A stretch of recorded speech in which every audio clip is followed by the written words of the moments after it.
आप सुनाएंगे कब? कहा तभी सुनाऊंगा, सावधानतया सुनो। जब आप सावधानी पूर्वक कथा का श्रवण करेंगे तब। अच्छा, सावधानी पूर्वक हम कथा का श्रवण करेंगे तो मिलेगा क्या? कह रहे क्याल ब्याल मुखग्रास त्रासनेना सहेतवे।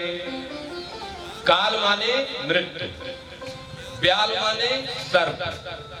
मृत्यु रूपी जो सर्प का भय है, जो दिन रात फन फुलाए हमारे पीछे दौड़ रहा है कि कब मौका मिले, कब दस मिले। अगर सावधानी पूर्वक इस कथा का हम श्रवण करेंगे तो काल रूपी मृत्यु के भय से सदा सर्वदा के लिए छुटकारा मिल जाएगा। काल रूपी मृत्यु के भय से सदा सर्वदा के लिए महाराज छुटकारा मिल जाएगा, तो है क्या हो? तो कह रहे श्रीमद् भागवतम शास्त्रम कलौकीरेण भासितम। यही श्रीमद् भागवत महापुराण की कथा है भैया। अरे वही कथा जिस कथा को सुखदेव जी ने महाराज परीक्षित को इस कलिकाल में सुना करके मोक्ष का अधिकारी बना दिया। और जानते हैं ये तस्माद् परम किंचित मनः शुद्धैन विद्यते। अपने मन को शुद्ध करने के लिए इस कथा से बढ़कर के कोई दूसरी कथा है ये नहीं है, कोई दूसरा सिद्धांत नहीं है।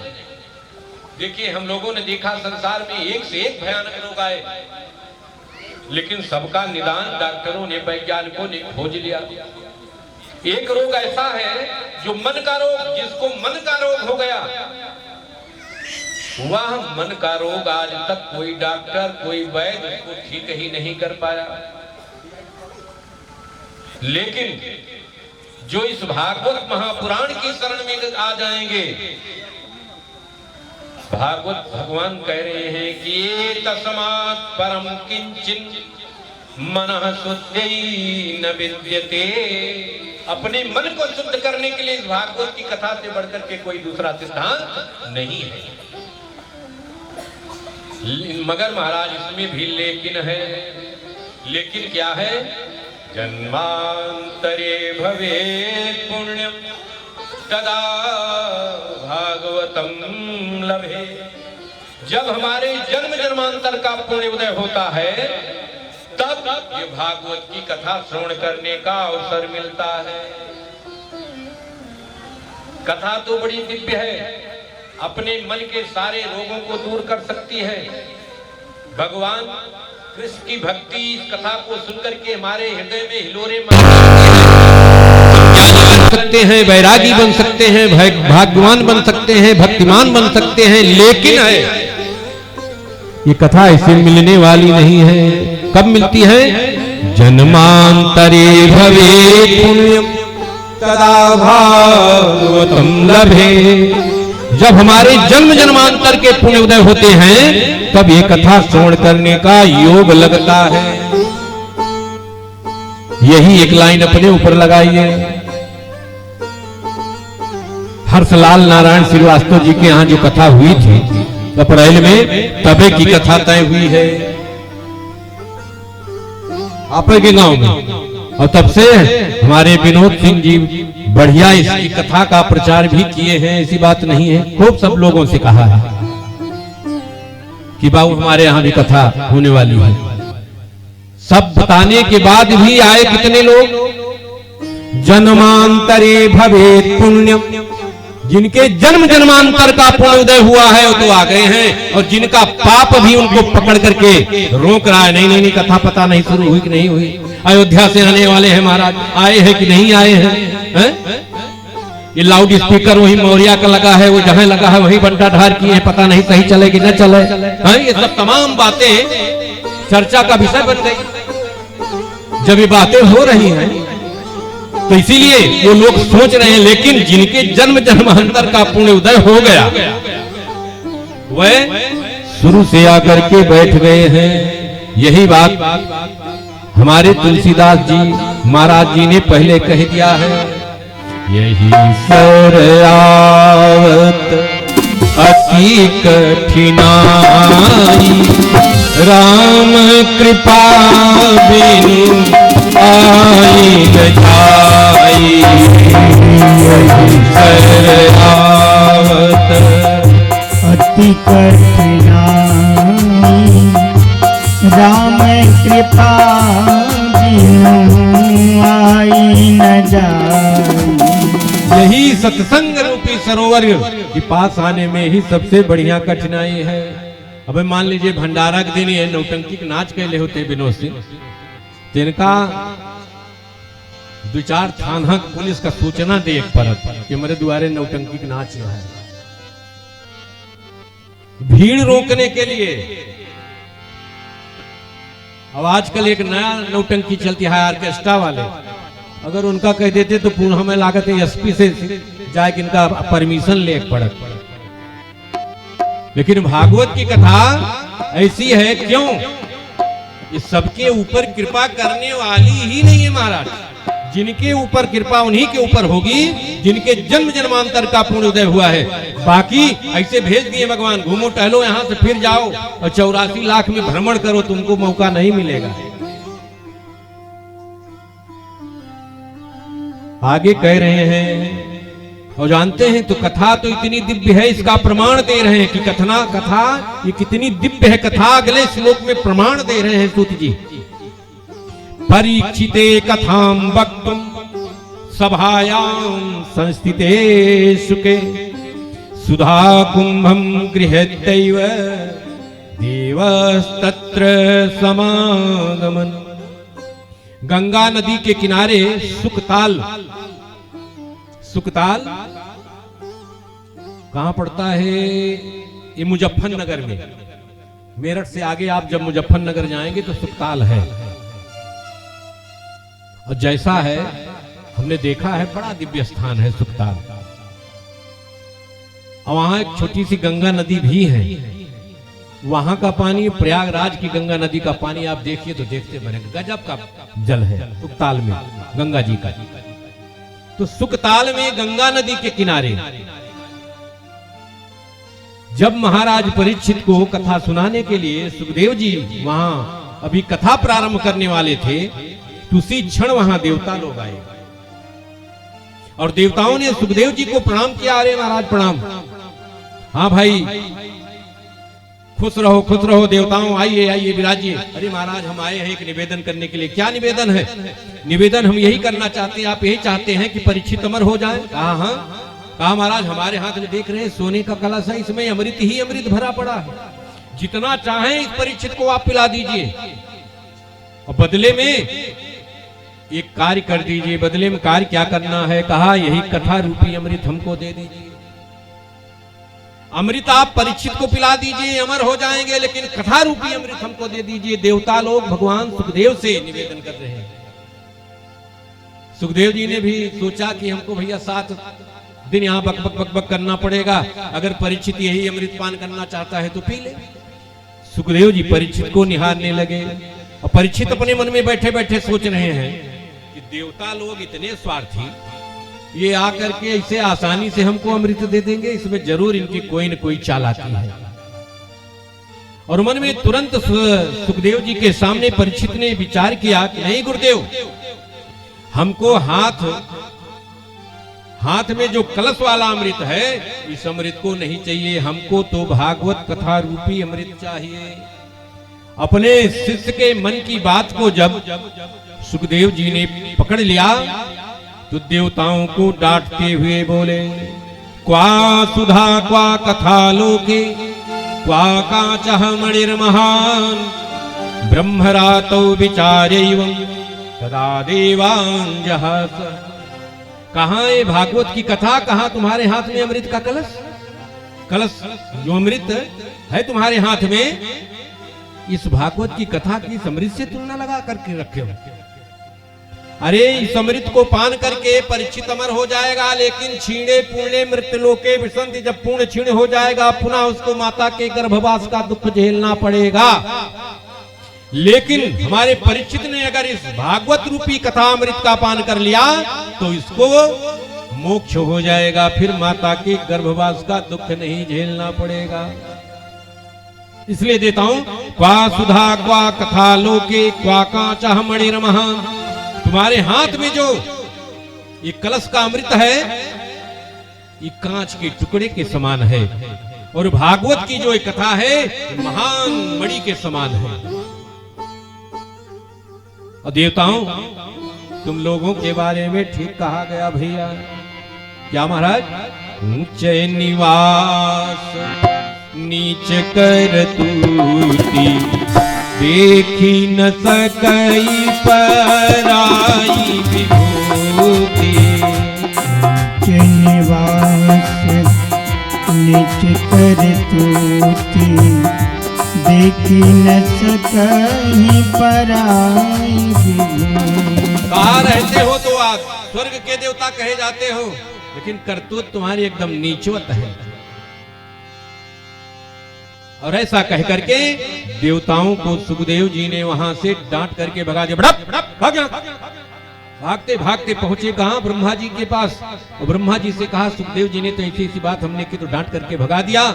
तो ब्रह्मा जी ने कहा, भाई 7वें दिन की तो कथा श्रवण कराने के लिए परीक्षित को बैठे हैं, तो 7वें दिन अपने आप पता लग जाएगा। और 7वें दिन परीक्षित के उस दिव्य निर्माण को देख करके धाता अपि विस्मितः, ब्रह्मा जी भी आश्चर्यचकित हो गए। और इतने आश्चर्यचकित हुए कि वहीं पर इस भागवत को तोलने का मन बना लिया। तोला कैसे? सारे संसार का पुण्य तराजू के एक पलड़े में रख दिया गया, और भागवत जी को अकेले एक पलड़े में रख दिया गया। तो भागवत की करुणा से संसार का सारा पुण्य ऐसे उठ गया। पुण्य इधर आ गया, संसार का जितना था भागवत लेकर के सबको बैठ गई। और तब से वहीं ब्रह्मधाम में, ब्रह्मा जी के धाम में, मेनिरे भगवद रूपम शास्त्रम भागवतम कलौ, पठना श्रवणा सद्यो वैकुंठ फलदायकम। सर्वसम्मत से ब्रह्मलोक में इस बात का वहीं पर निर्धारण हो गया, तय हो गया कि भागवत कथा ही सबसे दिव्य है, सबसे ऊंची है। चाहे इसकी कथा आप श्रवण करें, चाहे इसकी कथा का गायन करें, मनन करें, जो भी आप करेंगे, ये भागवत की कथा आपके पापों को दूर करने वाली है और सीधे भगवान कृष्ण के धाम पहुंचाने वाली है। बोलिए वृंदावन बिहारी लाल की जय। सूत जी शौनकादि ऋषियों से इतनी बात बताई और कहा, भैया पहले यह कथा 1000 वर्ष चलती थी। एक दिन शुरू हो जाती तो 1000 वर्ष चलती रहती थी। लेकिन आने वाले समय में महात्माओं ने, महर्षियों ने विचार किया कि कलयुग का समय है, 7 दिन का तो समय कोई निकाल ही नहीं पाएगा, और ये 1000 वर्ष बैठ करके कौन भागवत की कथा सुनेगा? 7 दिन की कथा में आप देखेंगे कितने लोग तो केवल कहते ना वराहन मिटावे, ये ना कि कहाँ विनोद सिंह फिर मिले हैं और कहाँ लगे कि आया ना है, मैंने ये कथा सुना। तो चला भैया, उनका चेहरा दिखाया ही वो यही है एकदम अंतिम समय में। कब? वो 5:30 बजे आरती हुए तो ज्यादा 5:20 पे यही है कि 10 मिनट में वो सबसे पहले इनसे मिलू नहीं है, सबसे बाद में आई है, सबसे पहले मिले हैं। अरे कब आया है, पूछबो करी है नहीं? अरे बाबू कब की देर हो गया है, बताओ करिए, झूठो बोली है, देखा भी इसे हम। मिटाने आएंगे और कितने लोग शुरू से लेकर के अंत तक की कथा का रसपान करेंगे। तो 7 दिन का जब समय नहीं है, केवल वराहन मिटाने आएंगे, तो 1000 वर्ष कौन बैठेगा, 1000 महीने कौन बैठेगा, 1000 दिन कौन बैठेगा? ऐसा सोच करके महर्षियों ने, मनीषियों ने, ऋषि मुनियों ने एक उपाय निकाला। उपाय क्या निकाला? इस कथा को 7 दिन में श्रवण करके मुक्तदायिनी बनाया जाए, मोक्षदायिनी बनाया जाए। और ऐसा सर्वसम्मत से विचार करके तब पहली बार श्रोता कौन बने निश्चित हुआ, देवर्षि नारद बन गए। और वक्ता कौन बने? सनकादियाद ऋषि बने। सप्ताहेन सुतम चैत सर्वथा मुक्तिदायकम। ये कथा इतनी दिव्य है कि अगर आप सावधानी पूर्वक इस कथा को श्रवण कर लीजिए तो 7 दिन में ही मुक्ति दिलाने वाली है। कथा कोई असाधारण नहीं, साधारण नहीं है, असाधारण है, दुर्लभ है। 2009-10 की कथा है। आप अगर भीटी सुने होंगे तो भीटी के बगल थोड़ी दूर पर एक गांव है तेलिया तमोली, वहां हम कथा कहने गए तो वहां देख रहे हैं कि जिनके यहां कथा कहने गए हैं उनका एक बैल मरणासन्न है। मन में विचार आया कि अभी अनुष्ठान शुरू नहीं हुआ, इसकी सांस अटक रही है, तो कहीं इनके घर से एक प्राण निकल गया तो बड़े दिक्कत है। हमने गुरु महाराज को फोन किया। हमारे गुरुदेव ने कहा आप ऐसा कीजिए, वेदी और सब बाद में बनाना, सबसे पहले गणेश गौरी की पूजा करा दीजिए। अगर इतनी पूजा भर ये बैल जीवित रह गए तो 7 दिन की कथा श्रवण करने के बाद ही जाएगा। तत्काल व्यवस्था बनी और पहले गौरी गणपति की ही पूजा हुई। ठंडी का महीना, आप विश्वास नहीं करेंगे, जो एकदम ये हुआ गंगा जल ला करके डाला गया था उसमें अब निकल जाए, तुलसी की पत्ती भी, तब बैलों की कीमत थी 2007, 8, 9, 10 तक इनकी बड़ी कीमत थी। इधर शंख ध्वन हुई नहीं, गौरी गणेश की आरती हुई नहीं कि बैल हाथ पैर झटकाना शुरू किया। तो हमने उनसे कहा रामचरण नाम था, हमने रामचरण जरा इसको याद थमा लो। धक्का दिया तो उठ करके बैठ गए। अब और वेदी बनने लगी, सारी व्यवस्था हो रही। कुछ देर के बाद वो अपने आप उठने का प्रयास किया। हमने कहा पूछ पकड़ो रामचरण इसकी। रामचरण ने पूछ पकड़ा, बैल खड़ा हो गया। कुछ देर ऐसे कांपते खड़ा रहा, कमजोर हो गया था, कई दिनों से पड़ा था। फिर धीरे धीरे वह अपनी नाद तक पहुंच गया, हौदी तक जहां भोजन करता, जहां उसको चारा दिया जाता, अपने आप चल करके पहुंचा। भागवत जी प्रमाण है, आप विश्वास नहीं करोगे। वो 7 दिन उस बैल को फिर टिकाना नहीं पड़ा, अपने आप उठता था, अपना चारा भूसा जो इसकी इच्छा होती थी लेता था और बैठ करके खड़ा होकर के जैसे उसकी इच्छा होती थी, सामने ऐसे मंच लगा था, वो जहां बैठ बांध दिया जाता, उनकी सरिया भी ऐसी थी, वहीं से देखता रहता था। हवन हो गया, भंडारा हो गया। हमने कहा भाई आपका कार्य पूरा हो गया, रामचरण जी हम चल रहे हैं, दक्षिणा मिली, हम ब्राह्मण लोग घर चले आए। उसके 11वें दिन उस बैल ने शरीर छोड़ा। मतलब कह रहे हैं कि 7 दिन की ही कथा श्रवण करके ये मोक्षदायिनी है। जो जानवर है जिसने पता नहीं 10 दिन से पड़ा था, जब वह सचेत हो सकता है तो ये कथा 7 दिन में हम आपको क्या नहीं करा सकती, केवल भाव से सुनने की जरूरत है। और 7 दिन की व्यवस्था इसीलिए बनाई गई कि 7 दिन में ये कथा अगर आपने अपने हृदय में हृदयंगम कर लिया तो निश्चित है ये कथा आपको मोक्ष दिला देगी। पहले श्रोता बने देवर्षि नारद, वक्ता बने सनकादि आदि ऋषि, सूत जी से सौनक आदि ऋषि। कथा सावधानी पूर्वक सुन रहे हैं इसलिए तुरंत बोल पड़े।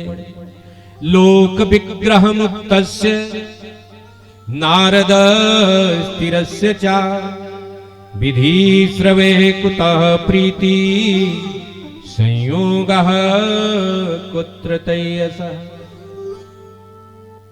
लोक विग्रह मुक्तस्य, संसार के प्रपंच से दूर रहने वाले देवर्षि नारद जी जो श्रापित हैं कि जितनी देर हम अपनी गाय को दुहते हैं उतनी देर से ज्यादा वह संसार में टिक ही नहीं सकते।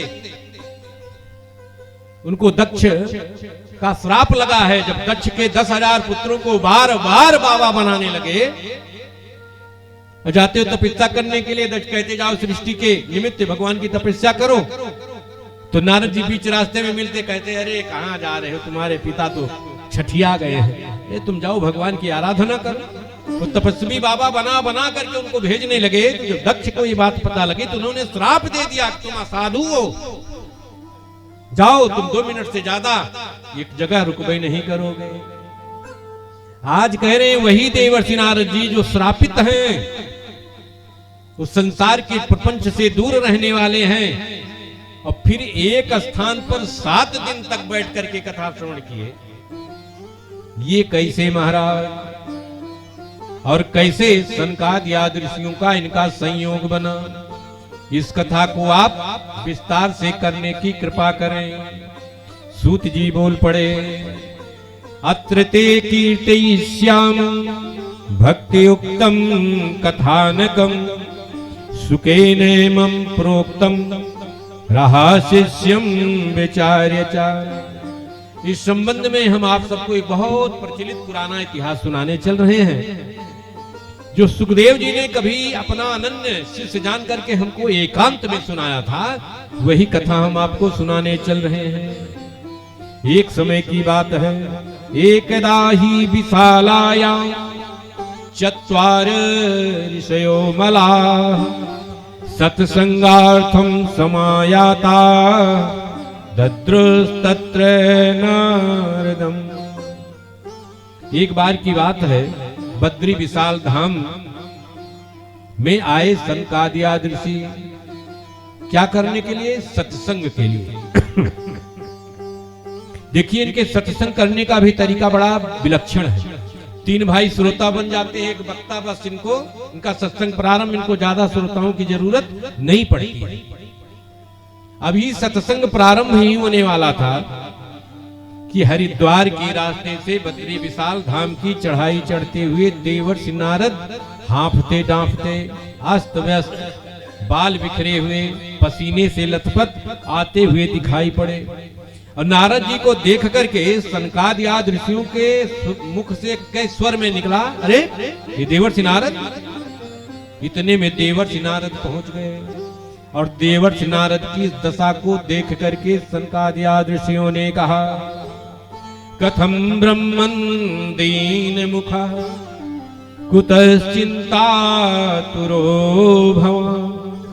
अरे देवर्षि नारद, आपका मुखमंडल इतना उदास, पसीने से लथपथ, बाल आपके बिखरे हुए, चेहरे पर हवाइयां उड़ रही हैं, और त्वरितम गम्यते कुतश्च आगमनम तव। और कहां से आप भागे भागे चले आ रहे महाराज, क्या बात है?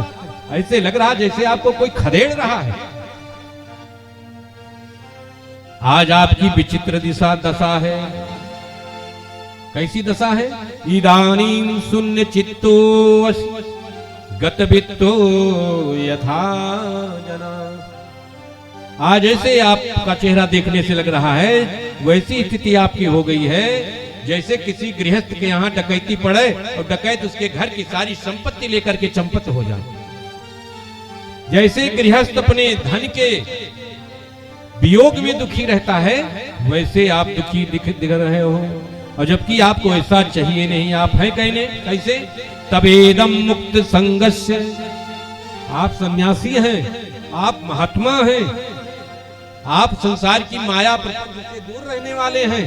अब आपके चेहरे पर यह भाव अच्छा नहीं लगता। महात्माओं के पास जो धन है उसको कोई छीन नहीं सकता, और उसको कोई छीन नहीं सकता। न उसको अग्नि जला ही सकती है, न हवा उड़ा ही सकती है, न जल गला ही सकता है।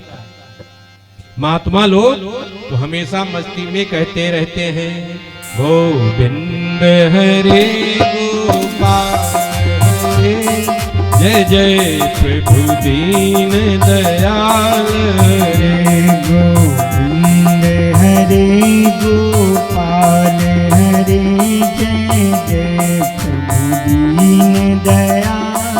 हरे गोविंद हरे गोपाल हरे, जय जय प्रभु दीन दयाल। हरे गोविंद हरे गोपाल हरे, जय जय प्रभु दीन दयाल। हरे जय राम हरे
दीन दयाल हरे गोविंद हरे गोपाल हरे जय जय प्रभु दीन दयाल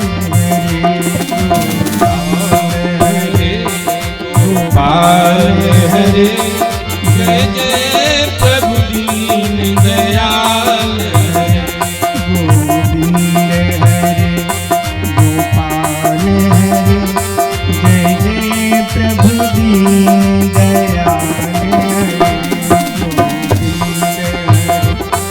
गोपाल हरे जय जय प्रभु दीन दयाल हरे जय जय प्रभु दीन दयाल हरे जय जय प्रभु दीन दयाल हरे बोली बोली वृंदावन बिहारी लाल की जय हो। कह रहे महाराज आप तो मुक्त संग हैं, सन्यासी हैं, महात्मा हैं, और आपकी ये दशा कैसे हो गई? कहाँ गए थे, कहाँ से आ रहे हैं? आप नारद जी बैठ चुके हैं और हाथ जोड़ करके सनकादि आदि ऋषियों से नारद जी ने कहा, अहम तो पृथ्वी म्यातो ज्ञात्वा सर्वोत्तमा। भैया मैंने तो अपने मन में विचार किया कि सभी लोकों में मृत्यलोक, और मृत्यलोक में भारतवर्ष सबसे अच्छा स्थान है, तो हम भारतवर्ष भ्रमण पर आ गए। भारतवर्ष भ्रमण में आप आए महाराज, तो भारतवर्ष तो ऐसे ही अच्छा स्थान ही है। यहाँ पर भगवान ने अपनी लीलाएं की हैं, हर अवतार भगवान का इसी भारतवर्ष में हुआ है, और भारतवर्ष की इतनी पवित्र भूमि है कि यहाँ देवता भी लालायित रहते हैं यहाँ जन्म लेने के लिए। तो आप भारत भ्रमण में आए तो कहाँ कहाँ गए थे? देवर्षि नारद बता रहे हैं, पुष्करम चा प्रयागम चा काशीं गोदावरी तथा। पुष्कर, प्रयाग, काशी, गोदावरी, हरिक्षेत्र, कुरुक्षेत्र, सेतुबंधु रामेश्वर, ऐसे एवमादिषु तीर्थेषु भ्रममाणितस्ततः, ऐसे तमाम तीर्थों में मैं इधर उधर भ्रमण करता रहा। सनकादिक ऋषियों ने कहा जितने तीर्थों के नाम बताए सब जगह भगवान ने अपनी कोई न कोई लीला की है, और इन तीर्थ क्षेत्रों में भ्रमण करने के बाद आपकी यह दशा हो गई महाराज। क्या ऐसा हो गया इन तीर्थ क्षेत्रों में कि आपकी इतनी दशा गड़बड़ हो गई? तब बता रहे हैं देवर्षि नारद, एक कहने के लिए तीर्थ है। तीर्थ क्षेत्र केवल कहने नाम के रह गए हैं, लेकिन तीर्थ क्षेत्रों में भ्रमण करने के बाद तीर्थ क्षेत्र में जो होना चाहिए वो आंखों को दिखाई नहीं पड़ा। क्यों? कलिना मित्र अधर्मेण धरेयं बाधिता धुना। कली के मित्र अधर्म ने इन तीर्थ क्षेत्रों में भी अपना साम्राज्य फैला दिया है। कहने के लिए तीर्थ क्षेत्र रह गए हैं, लेकिन तीर्थ क्षेत्र में जाने के बाद सत्यम नास्ति, सत्य नहीं दिखाई पड़ा। अब सत्य केवल कहने की चीज रह गई है, गाने की चीज रह गई है। अरे भैया बात में कहेंगे, देखा झूठ न बोला, सत्य बोला, सत्य बोला, लेकिन हम ही समझाएंगे, हम ही झूठ बोलेंगे। और जबकि ये बात कही गई है, धर्म न दूसर सत्य समाना, आगम निगम पुराण बखाना। धर्म न दूसर सत्य समाना, आगम निगम पुराण बखाना।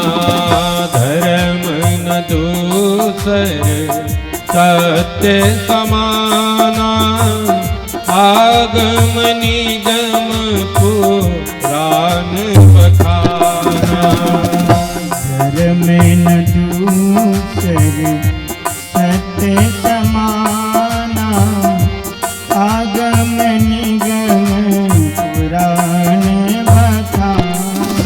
बढ़कर के कोई दूसरा धर्म नहीं है, ये हमारे वेद पुराण सब गाते हैं। और भी हम कहते हैं, सांच बराबर तप नहीं, झूठ बराबर पाप, जाके हृदय साच है, ता हृदय प्रभु आप। जो सच्चे हृदय वाले हैं, जिनके हृदय में सत्य है, उन्हीं के हृदय में भगवान का वास है। ये सब केवल कहने की बातें रह गई हैं। और क्या देखा आपने? तपहनास्ति, अब कोई तपस्या भी नहीं करना चाहता। गीता में भगवान ने अर्जुन से पहले ही कह दिया है कि हे अर्जुन, भाव संशुद्धि इति एतत् तपमुच्यते, अपने विचारों की शुद्धि ही सबसे बड़ी तपस्या है। और विचार ऐसे हम दूषित हो गए हैं। अरे महाराज, पूरी दुनिया बदल गई। कैसे दुनिया बदल गई है?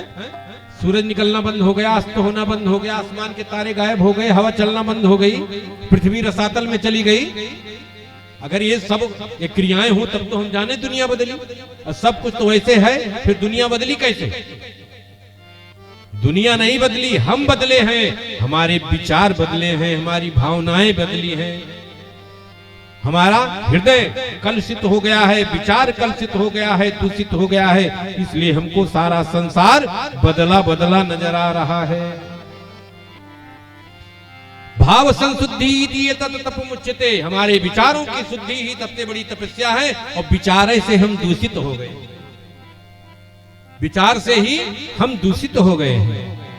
आगे फिर बता रहे हैं, और क्या देखा आपने? शौचम नास्ति, शौचम माने पवित्रता।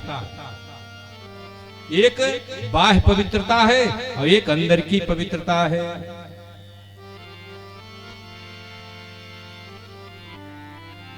एक बाह्य पवित्रता है, दूसरी अंदर की पवित्रता है। बाह्य पवित्रता क्या है? हम स्नान करते हैं, स्वच्छ वस्त्र धारण कर लेते हैं, ये बाह्य पवित्रता है। लेकिन बाहर से हम कितने भी पवित्र हों, अंदर हम कालिमा लिए हुए बैठे हैं। इसलिए बाह्य पवित्रता किसी काम की नहीं है। देखिए, आचार्य लोग जब पूजा पाठ शुरू कराते हैं तो पहले बोलते हैं कि अपवित्रः पवित्रो वा सर्वावस्थांगतोऽपि यः या स्मरेत पुंडरीकाक्षः सा बाह्याभ्यन्तरः शुचिः। हम उस पुंडरीकाक्ष भगवान का ध्यान करते हैं जो अंदर और बाहर दोनों पवित्र करने वाले हैं।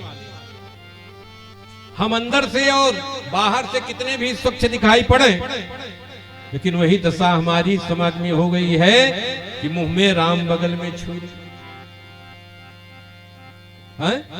मुख से तो बड़ी मीठी बोली बोलेंगे और अंदर से यही भाव होगा कैसे इनका काम तमाम हो जाए। आज कह रहे हैं कि अंदर से सब अपवित्र हो गए महाराज। शौचम नास्ति, शौचम माने पवित्रता, अंदर की पवित्रता सबकी गायब हो गई है। और क्या देखा आपने? दया नास्ति, अब जीवों में दया का भाव भी नहीं रह गया। कोई दया करना ही नहीं चाहता है। कारण मान लीजिए अगर आप जा रहे हैं रोड पर, कहीं एक्सीडेंट हो गया, आप रुक गए और उसको उठा के आप अस्पताल पहुंचाए, वो अस्पताल में मर गया, ते ही जोन अपने पीछे वाले यहाँ है ना, ये का करिए जाना था कहीं हुए न हुए, कहियो बदला लेन भैया विनोद सिंह ये व्यवस्था करा दी न, देखा कितना चालाक है, अपने अस्पताल में पहुंचवाई, वही उसी के प्राण बचाने के लिए आपने जी जान लगा दिया। लेकिन वही अपने बीच के रहने वालों ने क्या किया? आपके ऊपर 302 का मुकदमा ठुकवा दिया। तो दोबारा आप क्या करेंगे? इनको, इनकी दशा देख करके जो रास्ते से जा रहे हैं, अगर कोई मर रहा है तो मरने देंगे, वे दया का भाव लेकर के जाएंगे ही नहीं। अरे भैया के जाए, इनके दया दिखावे, ये बड़ा चालाक पंडित है, ये ऊपर हमारे जो ना है मुकदमा लगवा दी है। तो दया नास्ति, अब जीवों में दया का भाव भी नहीं रह गया। और दानम न विद्यते, और दान तो कोई करना ही नहीं चाहता। और जबकि कलिकाल में ये न केन विधि दीने दान करे कल्याण। इस कलिकाल में केवल धर्म के सत्य, अहिंसा, पवित्रता और दान, ये चार पैरों में तीन कट चुके हैं। तो केवल दान ही बचा है। ये केन विधि दीने दान करे कल्याण। और वो वैदान की परिभाषा करे लगा कि पंडित मंच पर बैठ गया है, अपन व्यवस्था बनाए। और दान अगर आप करना भी चाहते हैं तो देखिए कैसे दान न करे, रोकते कैसे। मान लीजिए आप चला गए बनिया की दुकान पर, सेठ की दुकान पर गया, महाराज हमारे यहाँ भागवत की कथा होए वाली बात, तो जितना जो तुहरे यूज के समान बा प्रयोग के उमा इतना बढ़िया दाम लगई है वह। और कई बार जब आए कि ब्राह्मणन के कुछ वस्त्र दिए कहा है, तो वह बनिया महाराज का करी है, मुर्दहा कपड़ा निकली है, जेका देख लिए ब्राह्मण वही लागे हुए प्रसन्न हो जाए, वो कपड़ा देखता है वही निकले, कहीं दाने तो दिए के भाई अले जा दे दिया।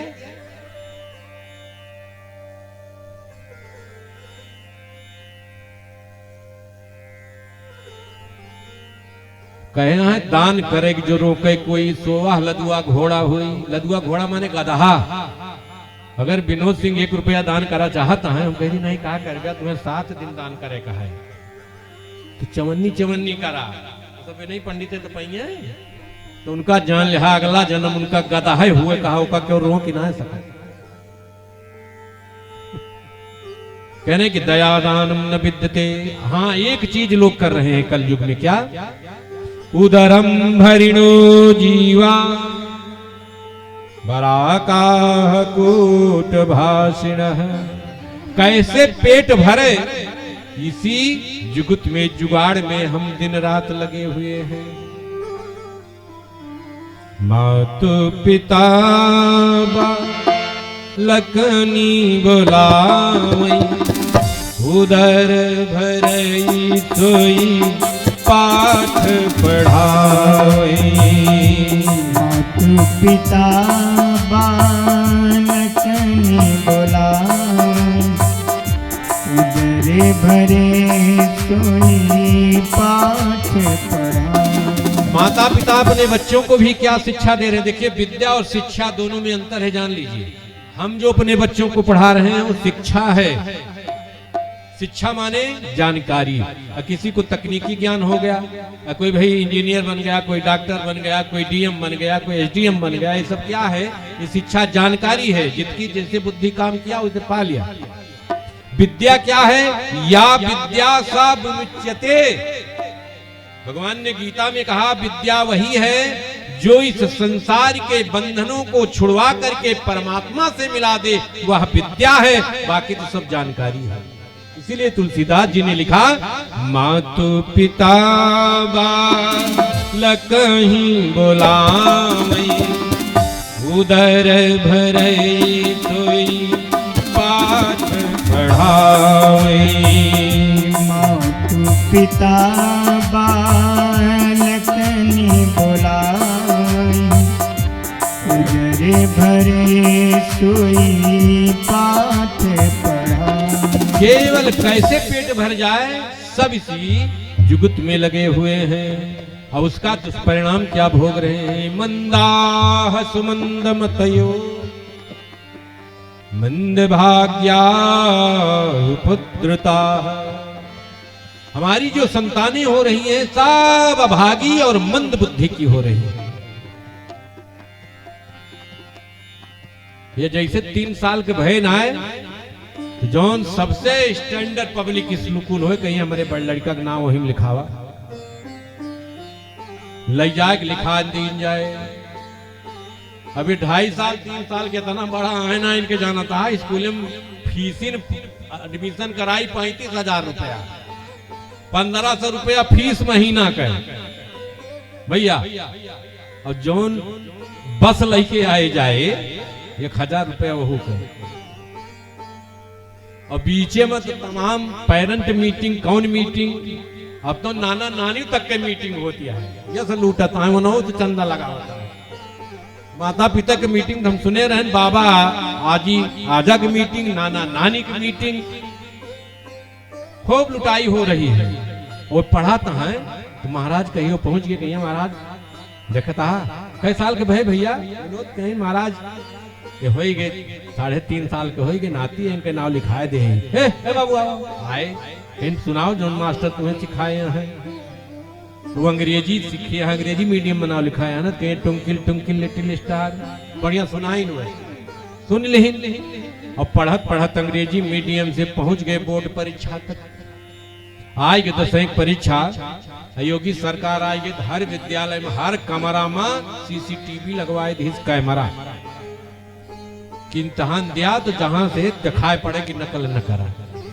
तो पेपर तो 2-3 पेपर इनके बड़ा सुंदर भा, जौने दिन गणित का पेपर आवा, फिर सारे गणित के पेपर है ना सुबह, तो रात में ठीक 12 बजे इनके ही पेट में दर्द उठ गए।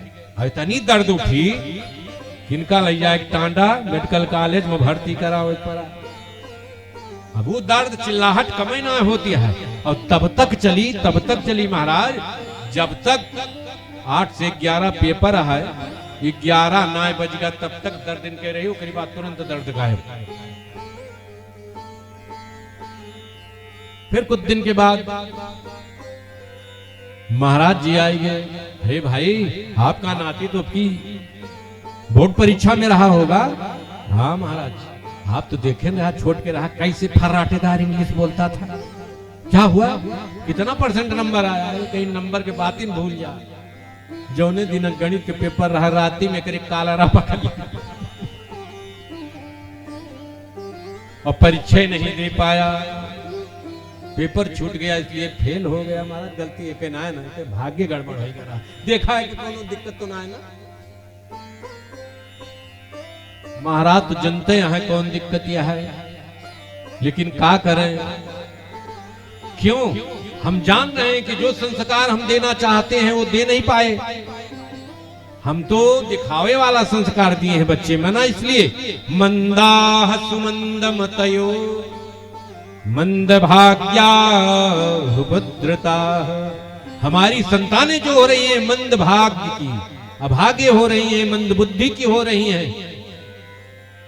और यही नहीं महाराज, और क्या देखा आपने, हमने देखा तरुणी प्रभुतागे है, श्याल को बुद्धिदायक।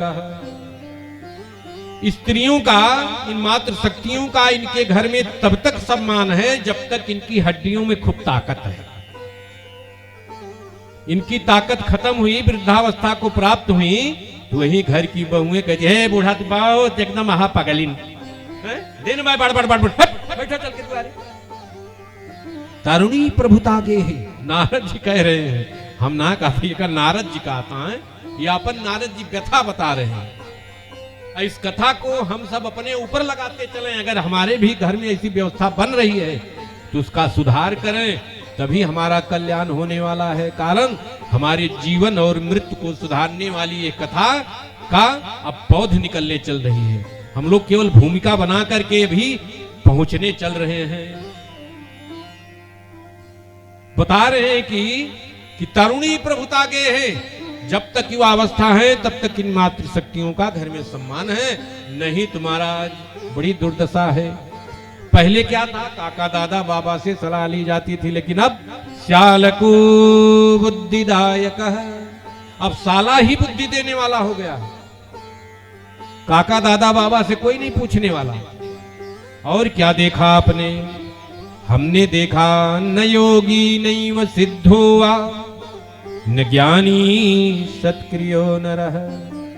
न कोई योगी है, न कोई सन्यासी है, न कोई ज्ञानी है, न कोई महात्मा है, सब कलिकाल की दावाग्नि में भस्म हो चुके हैं।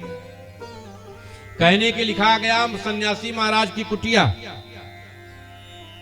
लेकिन सन्यासी महाराज के आश्रम में जाते 1-2 पत्नी ना 4-4 पत्नी रखे हैं, कैसे सन्यासी। लिखा गया ब्रह्मचारी बाबा की कुटिया, और ब्रह्मचारी बाबा के लगे जाते क्रिकेट की टीम ही नहीं करती है, भुर भुर भुर भुर 11-12 लड़का नहीं करता। कैसे ब्रह्मचारी? महाराज कहने के लिए हो गए हैं, कल के दावाग्नि में सब कुछ भस्म हो गया है। यही नहीं, अट्टशूला जनपदाः शिवशूला द्विजातयः। अब हम सब अनाज बाजार में बेचते हैं, घरे खाए भरे चाही रहा है, घरे के प्राणी उपवास करे ठीक है, लेकिन तुरंत पैदा बना है वही खेते से बेच दिया, अनाज बेच रहे हैं। और यही नहीं महाराज, कामिन्यः केशशूलिन्यः, जिन मात्र शक्तियों के बाल में कैंची लगाना अशुभ माना जाता था, अब वही बाल कटाए घूम रही हैं।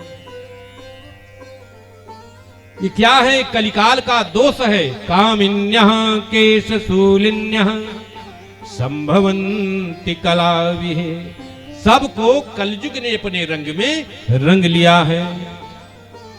और यही नहीं महाराज, एवं पश्यन् कलेर्दोषा पर्यटन नवनीमहं यामुनं तटमापन्नो यत्र लीला हरेर्भो। इस तरह से पृथ्वी पर मैं भ्रमण करते करते करते करते पहुंच गया कहां? जमुना जी के किनारे वृंदावन। बोलिए वृंदावन बिहारी लाल की जय हो। सनकादि आदि ऋषियों ने कहा जब आप वृंदावन पहुंच गए तो वहां तो भगवान नारायण ने अपनी बाल लीला की है, वहां तो बड़े आनंद आया होगा। अरे महाराज, वहां के आनंद की बात कर रहे हैं आप? तत्राश्चर्यं मया दृष्टं श्रूयतां तन्मुनीश्वरा। वहां का जो आश्चर्य मैंने देखा, आप लोग ध्यान से सुनिए। क्या देखा आश्चर्य आपने? हमने देखा एका तु तरुणी तत्र निशर्णा खिन्न मानसा। वहां हमने देखा एक युवा स्त्री, उसके समीप लेटे हुए दो वृद्ध पुरुष, उसके चारों तरफ बैठी हुई छोटी छोटी कन्याएं जो पंखा झल रही हैं, और वह उस स्त्री की आंखों से अविरल अश्रुधारा निकल रही है, वो रो रही है। इतनी स्त्रियों को इकट्ठे बैठे देखा जब हमने, तो मन में विचार किया, हम साधु सन्यासी महात्मा, हमारी क्या आवश्यकता है कि मात्र शक्तियों के बीच में जाएं? हमने रास्ता बदल दिया, किनारा कर लिया, और ज्यों रास्ता बदल करके हम आगे बढ़े, रो रही स्त्री हाथ जोड़ करके खड़ी होकर के बोलने लगी, भो भो साधो क्षणं तिष्ठ मत चिंतामपि नाशय दर्शनं तव लोकस्य सर्वथा अघहरं परम। हे महात्मन, हे साधु बाबा, क्षण भर के लिए आप रुक जाइए, मैं आपको ज्यादा देर रोकने वाली नहीं। ऐसा कहा गया है कि साधु महात्माओं का दर्शन ही जीव के तमाम पाप ताप कलमश को दूर कर देता है। नारद जी ने कहा, उस स्त्री की आवाज में इतनी करुणा थी, इतनी वेदना थी, इतना आकर्षण था कि मैं खिंचा हुआ उसके समीप चला गया, और वहां जाकर के मैंने उससे पूछा, कासी त्वं कायिमो चेमा नार्यः का पद्मलोचना बद देवी सभीष्टारं स्वस्य दुःखस्य कारणम्। हे देवी, तुम कौन हो? ये छोटी छोटी कन्याएं कौन हैं? तुम क्यों रो रही हो? तुम अपने कष्ट का कारण मुझसे कह सकती हो। तब उस स्त्री ने कहा, हम भक्ति रीति ख्याता इमौ मे तनयो मतो ज्ञान वैराग्य नामानो कालयोगेन जर्जरो। मेरा नाम भक्ति है, ये दोनों जो वृद्ध पुरुष हैं मेरे पुत्र हैं, ये जो छोटी छोटी कन्याएं हैं, ये सब गंगा आदि नदियां हैं जो मेरी सेवा में लगी हुई है।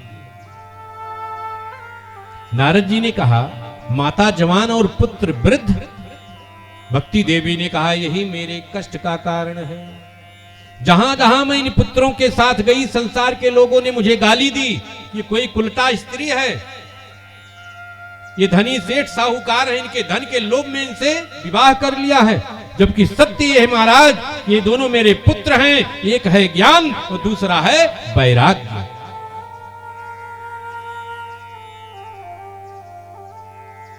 अब देवर्षि नारद कह रहे हैं, ज्ञानेनात्मनि पश्यामि सर्वमें तत्वानघे न विषादस्त्वया कार्यम हरिः समते करिष्यति। हे देवी, हमने अपने ज्ञान चक्षुओं से देख लिया तुम्हारे कष्ट के कारण को। तुमको चिंता करने की जरूरत नहीं है। भगवान नारायण श्री हरि तुम्हारा कल्याण करेंगे। क्या देखा महाराज आपने? हमने यही देखा कि सुनस्य अवहिता बाले युगोयम दारुणः कलिः। हे देवी, ये घोर कलिकाल लग चुका है। ये कलिकाल का प्रभाव है और कोई दूसरा कारण नहीं है। कलिकाल के कारण सदाचार, ज्ञान, तपस्या, योग, समाधि ये सब लुप्त हो गए हैं। यहाँ तो लोग इतने दुष्ट प्रकृति के हो गए हैं, यह तय कर पाना बड़ा मुश्किल है कि कौन साधु है और कौन डाकू है। जिनको हम साधु समझ रहे हैं वो डाकू निकल जा रहे हैं, और जिनको हम असंत समझते हैं वह संत निकल जाते हैं। ये कलिकाल के कारण बड़ा मुश्किल हो गया है। इसमें संतों की पहचान कर पाना बड़ा मुश्किल है। और सही बात है, इस कलिकाल में जो सचमुच के संत हैं वो संत वेश में रहते ही नहीं है।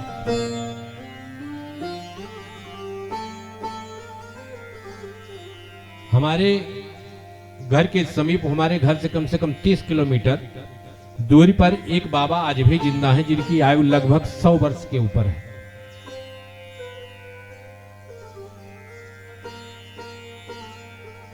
उनको 2 भागवत की कथा सुनाई जा चुकी है और तीसरी कथा पुनः 15 जनवरी से लगी है, जो इसी चैनल के माध्यम से पुनः लाइव होने जा रही है। आप उनको देख लीजिए तो आप कहीं नहीं सकते हैं संत।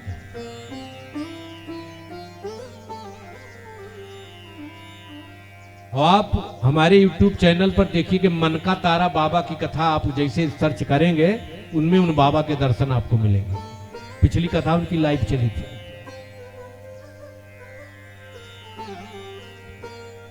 अब आप समझ लीजिए कि संत जो हैं, जो कहा गया कि हाँ संतों को पहचानना बड़ा मुश्किल है, आप पहचान नहीं सकते हो कि ऐसे संत भी हैं हमारे बीच। जिनको दर्शन देना होगा तो पहले से बैठे रहेंगे, जिनको दर्शन नहीं देना है उनके पेट में इतना दर्द होने लगेगा कि कितना रात भर बैठे रहिए दर्शन नहीं दे सकते, दे ही नहीं सकते दर्शन आपको। अगर सचमुच आपको दर्शन दे दिया तो आपका कल्याण होना भी निश्चित है, उसमें कोई रोक भी नहीं सकता।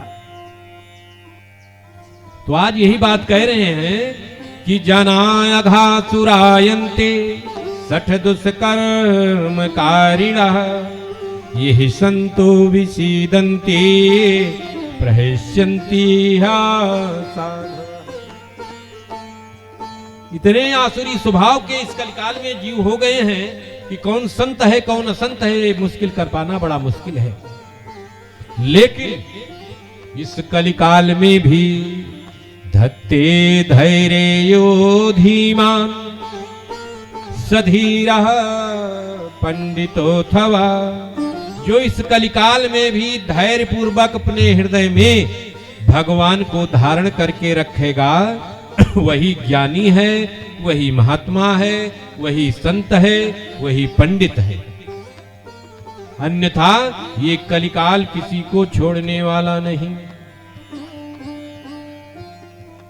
इस कलिकाल में भी हम चाहें तो कलिकाल के प्रभाव से बच सकते हैं। कैसे जा सकता है महाराज? अब सूत जी शौनकादि ऋषियों से कह रहे हैं। रामचरितमानस में कथा आती है, भगवान शिव की समाधि को भंग करने के लिए कामदेव गए थे, लेकिन वे समाधि भंग नहीं कर पाए, उल्टे स्वयं भस्म हो गए। क्यों? कामदेव के जाने के बाद वहां धरी न काहू धीर, सबके मन मन सिज हरे। सबके मन की तरंगों को कामदेव ने हरण कर लिया, अपने बस में कर लिया। वहां बड़ी विचित्र स्थिति हो गई। लेकिन उस समय में भी जे राखे रघुबीर, ते उबरे त्यों काल मह। जिन्होंने भगवान को अपने हृदय में धारण करके रखा था, वह कामदेव के बाण से उस समय में भी बच गए थे। तो इस कलिकाल में बचना तो बड़ा आसान नहीं। कहा इस कलिकाल में भी स्वामी विवेकानंद इसके ज्वलंत उदाहरण हैं। अमेरिका गए तो हिंदी पर प्रवचन करने के लिए, जब प्रवचन पूरा हुआ तो एक अमेरिका की नव युवती उनके पास आई। कहा स्वामी जी, एक मांग मैं आपसे रखती हूं, बताओ। काम मैं चाहती हूं कि आपके समान ही हमको एक पुत्र मिले, आपके समान ओजस्वी, तेजस्वी, प्रखर वक्ता, सुंदर, स्वरूपवान, रूपवान। विवेकानंद ने कुछ देर विचार किया। कहा देवी, तुम यही चाहती हो ना कि हमारे समान रूपवान, स्वरूपवान, ओजस्वी, तेजस्वी, प्रखर प्रवक्ता मिले? कहा हाँ। कहा काम हो गया। उस युवती ने क्या समझा, लगता है हमसे विवाह करने के लिए तैयार हो गए, अब हमारे और इनके संयोग से जो संतान होगी वैसी होगी। लेकिन बाहरे विवेकानंद जी, उन्होंने कहा देवी समाधान हो गया। क्या हुआ कि आज से तुम मेरी मां बन जाओ, मैं तुम्हारा पुत्र बन जाऊं, दोनों का कार्य बन जाए। बोलिए वृंदावन बिहारी लाल की जय हो। जे राखे रघुबीर, ते उबरे त्यों काल मह। जो भगवान को अपने हृदय में धारण करके रखेंगे, इस कलिकाल में भी कलिकाल उनका कुछ नहीं कर सकता। और देवी तुम चिंता मत करो। इतनी बात जब देवर्षि नारद ने भक्ति देवी को समझाई, तो भक्ति देवी ने कहा, एक बात समझ में नहीं आती है देवर्ष। क्या? कि जब कलिकाल में इतने अवगुण हैं, तो महाराज परीक्षित ने धनुष बाण उठा लिया था, तो कलिकाल को वहीं समाप्त कर देते। आज कलिकाल न रहता, न बजती, न रहता बांस, न बजती बांसुरी। तब सूत जी कह रहे हैं, नारद जी ने समझाते हुए भक्ति देवी को कहा, भक्ति देवी, कलिकाल में जहां ढेर सारे अवगुण हैं, तो उसके कुछ गुण भी हैं। यह बात महाराज परीक्षित भली भांत जानते थे। महाराज परीक्षित जानते थे आने वाला समय कलयुग का है, और इस कलयुग में कोई सतयुग और त्रेता द्वापर की तरह ना कोई समाधि में जाएगा, ना तपस्या करेगा, ना योग करेगा, है? सब मनमाने ढंग से कार्य करेंगे। तो कलयुग में जहां इतने अवगुण हैं, और सतयुग त्रेता द्वापर में जिस फल की प्राप्ति समाधि के द्वारा, योग के द्वारा, तपस्या के द्वारा प्राप्ति होती थी, कलयुग में उसी फल की प्राप्ति केवल एक काम करने से हो सकती है। यत फलम नास्ति तपसा न योगेन समाधिना, तत्फलम लभते सम्यक कलौ केशव कीर्तना। उसी फल की प्राप्ति इस कलयुग में केवल भगवान के नाम का कीर्तन करने से हो जाती है। नहीं कल कर मन भगति विवेकु, राम नाम लंबने को। नहीं कल कर मन भगति विवेकु राम नाम अवलंबन कल युग केवल नाम आधारा कल युग केवल नाम आधारा मेरी सुमीरी नर उतरहि पारा सुमिरी सुमिरी नर उतरहि पारा सुमीरी सुमीरी नर उतरहि पारा सुमिरी सुमिरी नर उतरहि पारा। कलयुग में केवल भगवान के नाम का अगर कीर्तन किया जाए तो भी हम संसार सागर से इस सुगमता से पार हो सकते हैं। यह बात महाराज परीक्षित भली भांति जानते थे, इसलिए उन्होंने कलयुग को छोड़ दिया। रही बात देवी, अयम तो युग धर्मो ही वर्तते कस्य दूषणम अतस्तु पुंडरीकाक्षा सहते निकटे स्थितः। ये युग का ही प्रभाव है कि वो पुंडरीकाक्ष भगवान हमारे हृदय में हैं, लेकिन हम उनसे दूर हैं। सोई प्रभु अछत हृदय विकारी राहत जीव जग दीन दुखारी। कोई प्रभु अछत हृदय विकारी राहत जीव जग दीन दुखारी। सोई प्रभु अछत हृदय विकारी राहत जीव जग दीन दुखारी। राहत जीव जग दीन दुखारी। भगवान हमारे हृदय में हैं, लेकिन हम भगवान के बिना दुखी हैं। हमारी दशा है कैसे? कस्तूरी कुंडल बसे मृग ढूंढे बनमा, ऐसे घट घट राम है ये दुनिया देखत ना। घट घट वासी भगवान हैं, लेकिन हम उनको देख नहीं पा रहे हैं। अब उनको देखने का उपाय क्या है? नाम निरूपण नाम यतन ते सोई प्रगटत जीवी मूल रतन ते। नाम निरूपण नाम यतन ते जिम प्रगटत जिम मूल रतन ते। उनका नाम जो है बड़ा ही प्यारा है। दुहे नाम है उनका, कहे नहीं कि जग में सुंदर है दो नाम, चाहे कृष्ण कहो या राम। बड़ा ही प्यारा नाम है। इस नाम का हम सुमिरन अगर यत्न पूर्वक करें तो आज भी प्रकट हो सकते हैं। इसलिए जग में सुंदर है दो नाम, चाहे कृष्ण कहो या राम। जग में सुंदर है दो नाम, चाहे कृष्ण कहो या राम। चाहे कृष्ण कहो या राम, चाहे कृष्ण कहो या राम।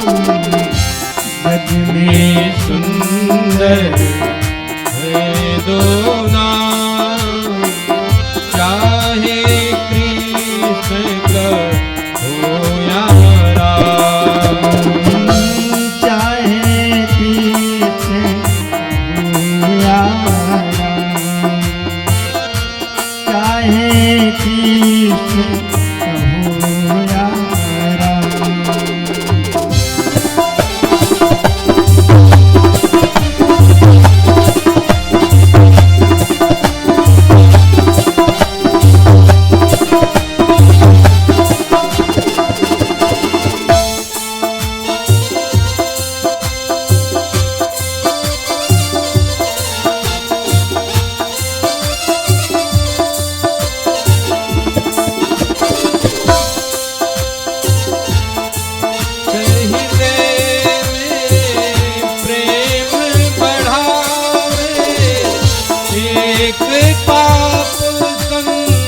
एक हृदय में प्रेम बढ़ाए, एक पाप संताप मिटाए, एक हृदय में प्रेम बढ़ाए, एक पाप संताप मिटाए।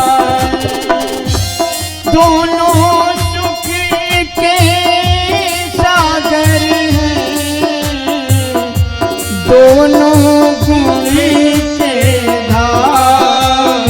चाहे कृष्ण कहो या राम, चाहे कृष्ण कहो या राम, जग में सुंदर में दो नाम, चाहे कृष्ण कहो या राम, चाहे कृष्ण हो या राम, जग में सुंदर में दो नाम, चाहे कृष्ण हो या राम, चाहे कृष्ण हो या राम। कह रहे हैं कि दोनों का ये जो नाम है बड़ा ही प्यारा नाम है, इसलिए इनका नाम नाम निरूपण नाम यतन ते, सोई प्रगट तजिमि मोल रतन ते। जब इन दोनों का नाम हम यतन पूर्वक लेंगे तभी वे प्रकट होंगे। इसलिए भैया नाम लिए जा, हरि नाम लिए जा, कोई ऐसा सुंदर जग में काम किएगा। नाम लिए जा, हरि नाम लिए जा, कोई ऐसा सुंदर जग में काम किए जा, कोई ऐसा सुंदर जग में काम किए जा। नाम लिए जा, हरि का नाम लिए जा, नाम लिए जा, हरि का नाम लिए जा,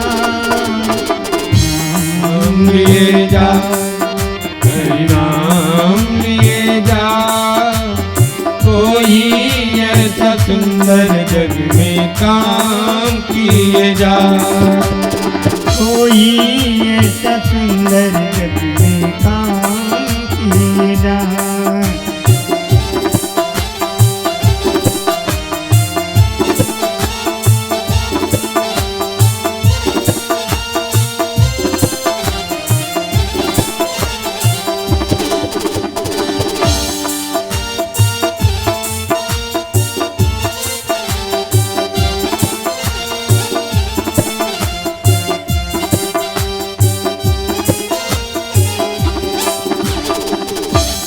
कैसा सुंदर मानुष तन है पाया, आके दुनिया के रंग में भुलाया। कैसा सुंदर मानुष तन है पाया, आके दुनिया के रंग में भुलाया। काम तुझको सताए, विषयों में भुलाए, चैन फिर भी कहीं तू न पाएगा। नाम लिए जा, हरि नाम लिए जा, कोई ऐसा सुंदर जग में काम किए जा, कोई ऐसा सुंदर जग में काम किए जा।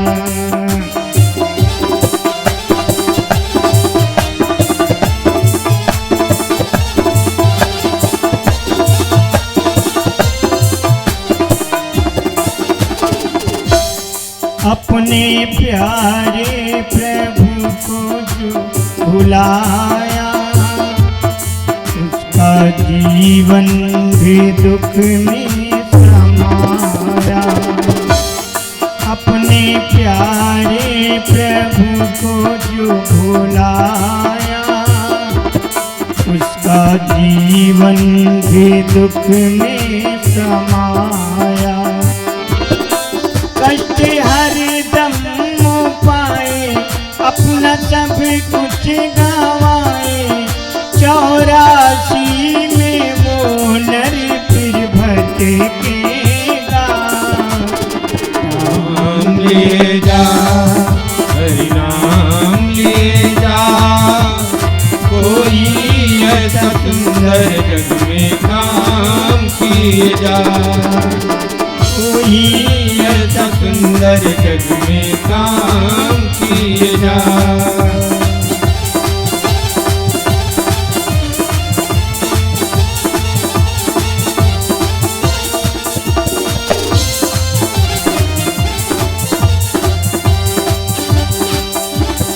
हरि का नाम प्यारे तुरंत ले, अपना जीवन तू सफल बनावे। हरि का नाम प्यारे तुरंत ले, अपना जीवन तू सफल बनावे। देगा कोई न साथ, होगा जब तू अनाथ, फिर प्रभु ही तुझे याद आएगा। नाम लिए जा, हरि नाम लिए जा, कोई ऐसा सुंदर जग में काम किए जा, कोई ऐसा सुंदर जग में काम किए जा, कोई ऐसा सुंदर जग में काम किए जा, कोई ऐसा सुंदर जग में काम किए जा। दूत जी शौनकादि ऋषियों से कह रहे थी, तद वचनम श्रुत्वा विस्मयम परमं गता, भक्ति रुचे वचो भूयः श्रूयतां तच्च शौनक। इस तरह से जब देवर्षि नारद ने भक्ति देवी को समझाया तो उनके मन का जो विस्मय था, कष्ट था, वो दूर हुआ और वे प्रसन्न होकर की देवर्षि नारद से बोल पड़ी। सुरर्षि तुम ही धन्योऽसि मदभाग्येन समागतः, साधूनां दर्शनं लोके सर्वसिद्धिकरं परम। हे देवर्षि नारद, मेरा बड़ा भाग्य था कि आपके दर्शन हुए। बड़े भाग्य से आपके दर्शन हुए और संसार में साधुओं का दर्शन समस्त सिद्धियों का परम कारण है। और आप जैसे महात्मा का तो जयति जगति माया यस्य काया धवस्ते, जग वचन रचन में कम केवलम चाकलय। ध्रुव पदम पिया तो यत कृपा तो ध्रुवोयम, सकल कुशल पात्रम ब्रह्म पुत्रम नतास्मि। हे नारद जी, आपकी जय हो। जय क्यों ना हो, केवल आपने एक बार कयाधु नंदन प्रहलाद को उपदेश दिया, वे माया पर विजय प्राप्त कर लिए। एक बार आपने ध्रुव को उपदेश दिया, उन्होंने ध्रुवलोक की प्राप्ति कर ली। अब आप हैं कैसे? आप साक्षात ब्रह्मा जी के पुत्र हैं। मैं भक्ति देवी आपको प्रणाम करती हूँ। जब भक्ति मैया ने देवर्षि नारद से प्रणाम किया तो देवर्षि नारद बड़े प्रसन्न हुए और बोल पड़े, वृथा खेदई से बाले, अहो चिंता तुरा कथम। श्री कृष्ण चरणाम्बोजम अस्मरम दुखम गमिष्यसि।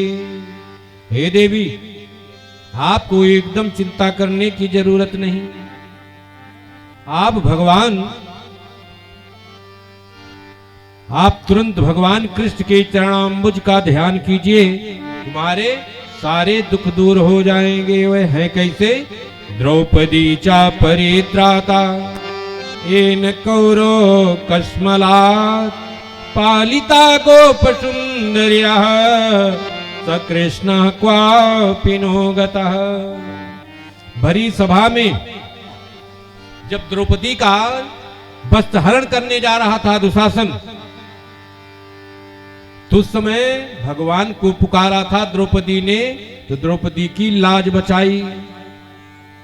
और जिन गोपिकाओं ने भगवान के चरणाम्बुज का ध्यान करते करते वो इस संसार में पवित्र हो गई, सदा सर्वदा के लिए अमर हो गई, वे भगवान कृष्ण कहीं नहीं गए हैं, आज भी यही हैं। हमको केवल द्रौपदी बनकर के पुकारना पड़ेगा, गोपिका बनकर के पुकारना पड़ेगा, प्रहलाद बनकर के पुकारना पड़ेगा, ध्रुव बनकर के पुकारना पड़ेगा, वे आज भी यहाँ आ जाएंगे। और रही बात तुम्हारी, तो तुम तो भक्ति प्रिया तस्य सततम प्राणतोधिका त्वयाहुतस्त भगवान याति नीच गृहेष्वपि। हे देवी, तुम तो उनकी आह्लादनी शक्ति हो, उनकी प्राण हो, और जिसने तुमको अपने हृदय में धारण कर लिया वह नीच से नीच योनि में क्यों न जन्मा हो, भगवान उसके घर चले जाते हैं। अरे भाई, गीध कौन सी पवित्र योनि में था, लेकिन न रोए बन गमन में श्री पिता की वेदना।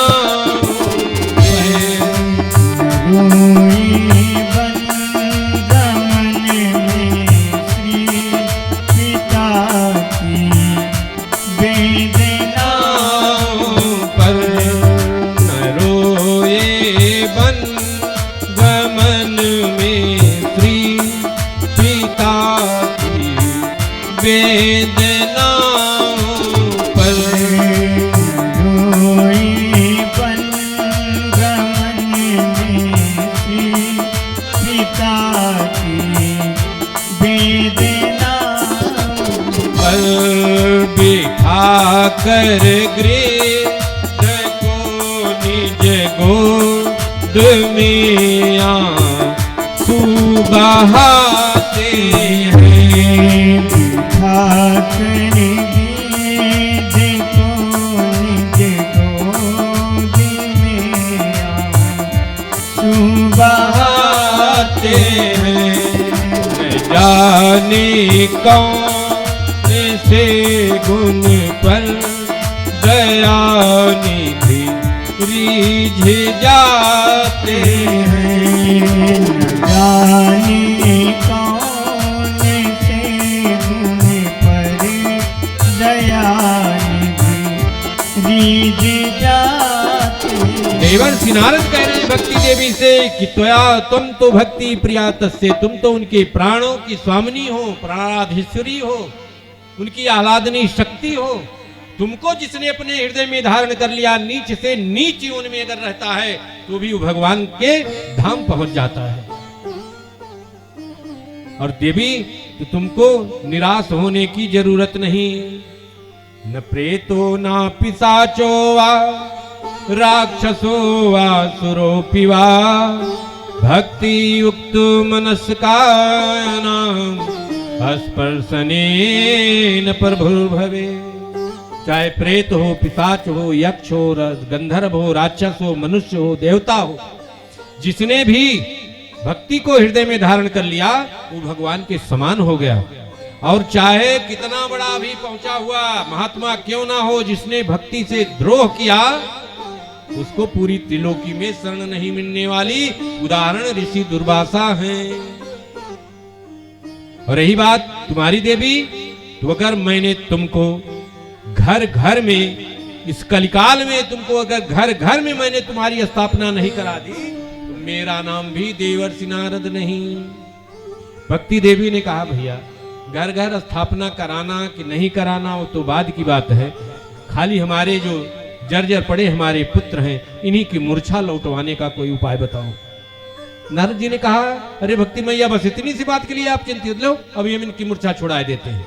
और पहुंचे नारद जी ज्ञान और वैराग्य के कान के पास मुख लगा करके बोले मुखम संयोज कर्णांते शब्द ही मुच्चई समुच्चरन रे वैराग्य प्रबुद्धताम शीघ्रम रे प्रबुद्धताम। हे ज्ञान हे वैराग्य उठो उठो। ज्ञान वैराग महाराज टस से मस नहीं हो रहे हैं। जब इस दृश्य को देवर्षि नारद ने देखा कि ये टस से मस हो ही नहीं रहे तब क्या किया, वेद वेदांत घोषैच गीता पाठये मुहुर्मुहु। वेद वेदांत का घोष उनके कान में किया, गीता का पाठ किया। केवल एक प्रभाव पड़ा ज्ञान वैराग्य के ऊपर कि एक बार जमुआई लिए और फिर देवर्षि नारद को देख करके सो गए। अब नारद जी जो अभी तक कह रहे अभी मूर्छा छुड़ाए देता हूं अभी मूर्छा छुड़ाए देता हूं, नारद जी की सिट्टी पिट्टी गुम हो गई। अब क्या करें नारद जी, मुंह लटक गया। मुंह लटकाए भक्ति मैया से कह रहे हैं, भक्ति मैया से कह रहे हैं कि मैं देवर्षि नारद ये प्रण करता हूं जब तक तुम्हारे पुत्रों की मूर्छा मैं छुड़वा नहीं दूंगा मैं चैन से नहीं बैठूंगा। और यही मूर्छा छुड़ाने का उपाय जानने के निमित्त देवर्षि नारद वृंदावन से अभी आगे कुछ दूर चले हैं कि आकाशवाणी हुई व्योमवाणी तदैव भून्माम ऋषि खिद्यतामिति। हे देवर्षि नारद, आकाश मार्ग से आवाज आ रही, आकाशवाणी हुई, देवर्षि नारद के कान उधर लग गए। तुम चिंता मत करो, तुम्हारे द्वारा किया गया उद्यम सफल होगा, लेकिन इसके लिए आपको सत्कर्म नामक यज्ञ करना पड़ेगा। देवर्षि नारद ने सोचा मन में कि सफल तो होगा लेकिन सत्कर्म नामक यज्ञ करना पड़ेगा। ये सत्कर्म यज्ञ है क्या? अभी तक मैंने वेद वेदांत का घोष किया, गीता का पाठ किया, ये सत्कर्म नहीं था। यही सत्कर्म क्या है? इसी सत्कर्म को जानने के निमित्त देवर्षि नारद हरिद्वार के रास्ते से बद्री विशाल धाम की चढ़ाई चढ़ते हुए सनकादि आदि ऋषियों से मिले। और जब ये पूरी व्यथा अपने मन की बताई देवर्षि नारद ने तो सनकादि आदि ऋषि बोले मां चिंतां कुरु देवर्षे हर्षे चित्ते समावह। हे देवर्षि एकदम चिंता मत करो, मन में प्रसन्न हो जाओ। क्यों महाराज? अरे ये उपाय तो बहुत पहले बताया जा चुका है, बहुत पहले बताया जा चुका है और हमको पता ही नहीं। काहे महाराज आप पहेली बुझा रहे हैं? तब सनकादि आदि ऋषियों ने कहा जानते तुम सब हो लेकिन हमारे मुख से जानना चाहते हो। बड़े चालाक हो, विरक्तों के आप फिरमौर्य हो, भगवान कृष्ण के भक्तों में भगवान सूर्य की भांति आप आगे आगे चलने वाले हो, सब जानते हो लेकिन मुझसे ऐसे प्रश्न कर रहे हो जैसे तुमको कुछ पता ही नहीं। चाह सुनाई राम गुण गूढ़ा कीन्हीं प्रश्न मनहु अति मूढ़ा। चाहूं सुनाई राम गुण गूढ़ा कीन्हीं प्रश्न मनहु अति मूढ़ा। सुनी मुनि तो सुनी मुनि आजो समागम तोरे कहीं न जाई जैत सुख मन मोरे। सुनि मुनि आज समागम तोरे कहीं न जाई जैसे सुख मन मोरे। सनकादि आदि ऋषियों ने देवर्षि नारद से कहा आप हमारे मुख से भगवान की कथा सुनना चाहते हो लेकिन प्रश्न ऐसे कर रहे हो जैसे तुमको कुछ पता ही नहीं। लेकिन देवर्षि आज आपसे मिलकर के जो सुख की अनुभूति हो रही है उसका वर्णन हम नहीं कर सकते। तो महाराज इस सत्कर्म है क्या? श्रीमद्भागवतालापः सतु गीता सुकादिभिः।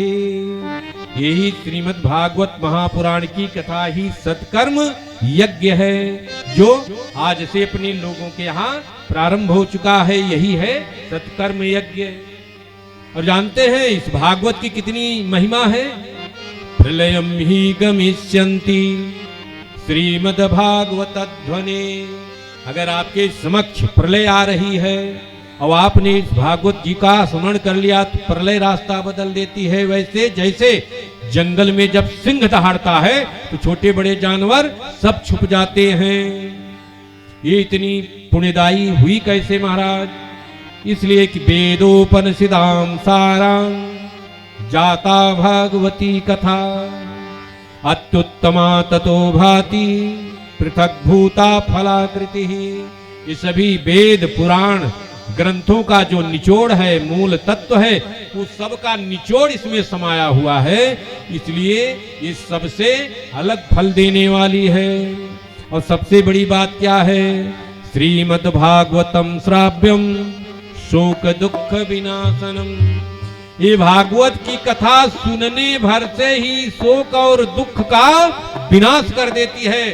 संसार में ऐसी कोई दवा नहीं बनी। आपको बुखार हो जाए और डॉक्टर बता दे आपके कान में यही आकर के कह दे कि जाए के पैरासीटामोल की गोली खा लीजिए तो बुखार दूर हो जाएगा, नहीं दूर होगा। लेकिन ये भागवत की कथा ऐसी है कि केवल सुनने भर से, श्राव्यम श्रवण करने से शोक दुख विनाशनम, जीव के शोक और दुख दोनों का विनाश कर देती है। और वह जीव शुद्ध बुद्धि चित्त हृदय का होकर के परमात्मा का दास हो जाता है। फिर इतनी कथा, इतनी बात जब सनकादि आदि ऋषियों ने बताई तो देवर्षि नारद बड़े प्रसन्न होकर के बोले, यद्दर्शनम च विनहन्त शुभानि सद्यः श्रेयास्तनोति भवदो खवार्दितानां। हे महात्माओं, आप लोगों का दर्शन ही जीव के संपूर्ण पाप ताप कलमश कतकाय को तत्काल नष्ट कर देता है। और जो संसार रूपी दावानल से तप रहे हैं उनके ऊपर परम शांति की वर्षा करता है। क्यों? इसलिए कि निह शेष मुख गीत कथई कपाना प्रेम प्रकाश कृते शरणं गतोस्मि। शेष जी के मुख से, जो शेष जी के 1000 मुख से जो भगवान की लीला कथा गाई जाती रहती है, उसी का आप लोग हमेशा जो गायन करते रहते हैं। और यही नहीं, अज्ञान हेतु कृतमो मदांधकार ना संविधाहि तदो दयते विवेका। और सुनते ही इस कथा का श्रवण करते ही जीव के जन्म जन्मांतर का अज्ञान अंधकार दूर हो जाता है और उस जीव के हृदय में विवेक तत्व की प्राप्ति हो जाती है, विवेक की प्राप्ति हो जाती है। विवेक का मतलब भगवान। हमको आपको विवेक कब होता है? हम आप जन्म ले लेते हैं, जन्म लेते हैं, पलते बढ़ते युवावस्था को प्राप्त होते, सब सांसारिक कार्य करते करते करते करते करते चले जाते हैं। और जब हम मृत्यु की सैया पर पड़ते हैं, मृत्यु की सैया पर जब हम पड़ जाते हैं, अशक्य हो जाते हैं, कोई भी कार्य करने में हमारी क्षमता नहीं रह जाती है, वही घर के बेटे बहू सेवा करते करते उठते हैं तो मन कहते हैं कि मरी ना जाते, जल्दी छुट्टी मिल जाए। बतावा, सारा कार्य बाधित है, अब इनका काम करी जिया, कैसे जियाई। और जिस दिन हम अपने संतानों के मुख से इस शब्द को सुनते हैं, उसी दिन हमको विवेक होता है। ओहो, हम अनायास इनके पीछे दौड़ रहे थे कि हमारे भैया को क्या न मिले, क्या न मिले, यही सोच रहे थे। अब आज ये क्या सोच रहे हैं? और तब अंत समय में हमको विवेक होता है। और जो विवेक होता है उसी क्षण हमारे हृदय में संसार से वैराग्य जागृत होता है। और जैसे वैराग्य हो जाता है, तो जब वैराग्य ज्ञान, सैया रूपी वैराग्य का ज्ञान जब होता है, तब हमारे अंदर उस विवेक तत्व की प्राप्ति होती है, तब हम परमात्मा को याद करते हैं।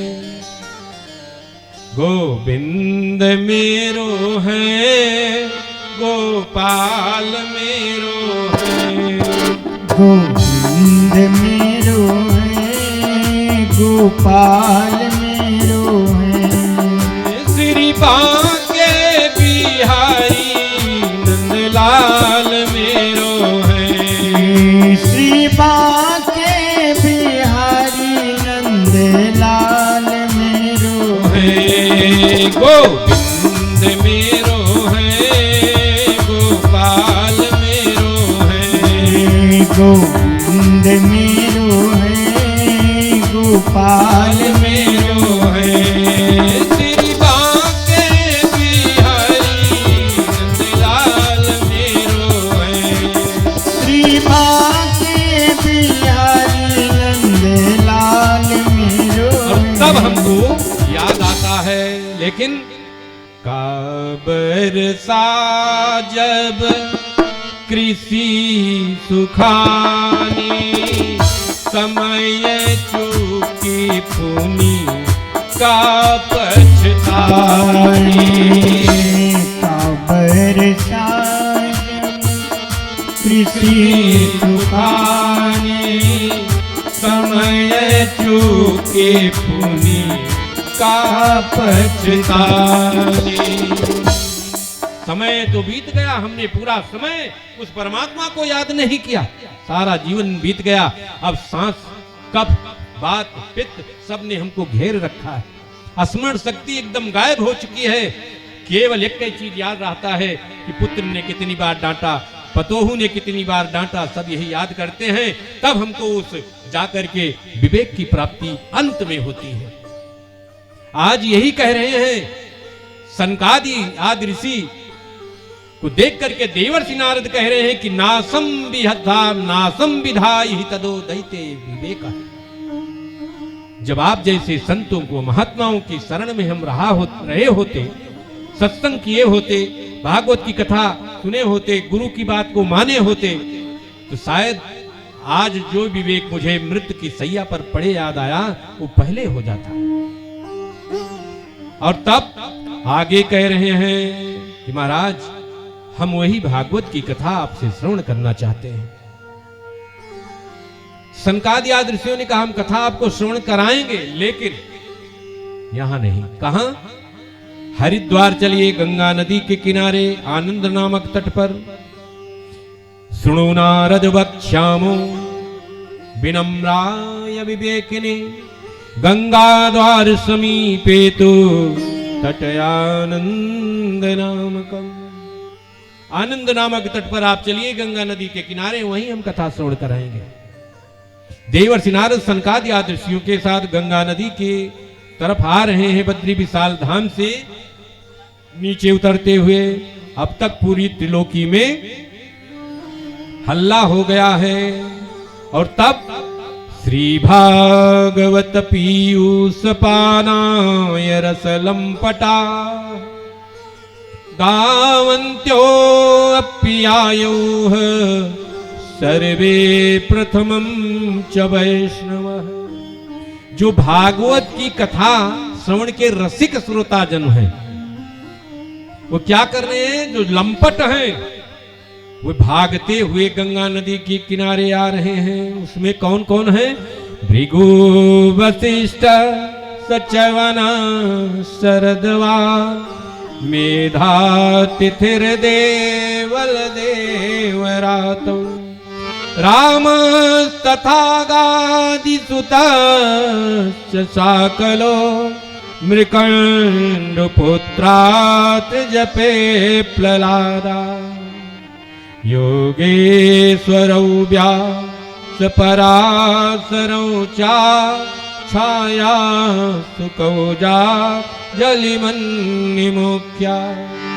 इतने इतने ऋषि आए, भृगु वशिष्ठ गौतम, मेधातिथिर, देवल, परशुराम, विश्वामित्र, मृकंडु, मार्कंडे जी, व्यास, पराशर, सुखदेव जी, ये सब के सब वहां पहुंचे गंगा नदी के किनारे।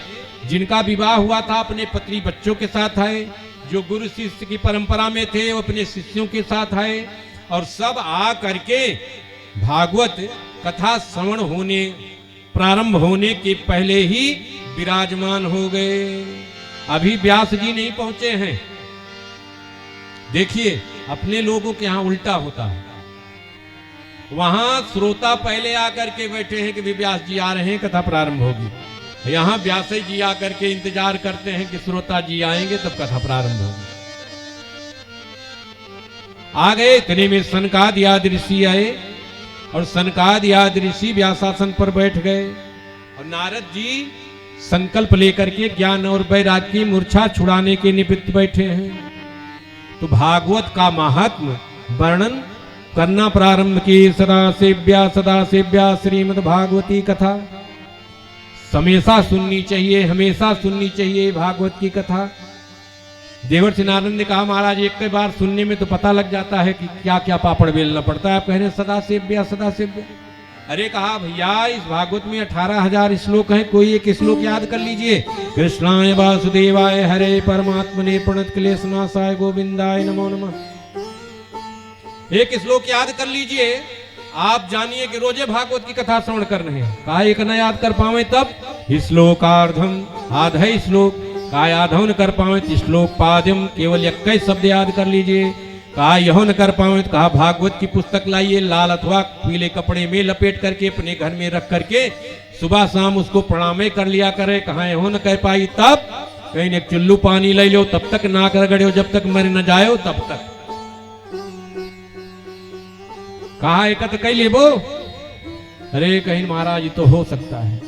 कहा फिर तो इसी लायक हो, और जब कुछ नहीं कर सकते तो है करो। अब फिर आगे कह रहे हैं कि दुर्लभ कथाम लोके श्रीमद् भागवतोद्भवा, ये दुर्लभ कथा है इस लोक में जो उपलब्ध है, देवताओं को भी सुलभ नहीं है।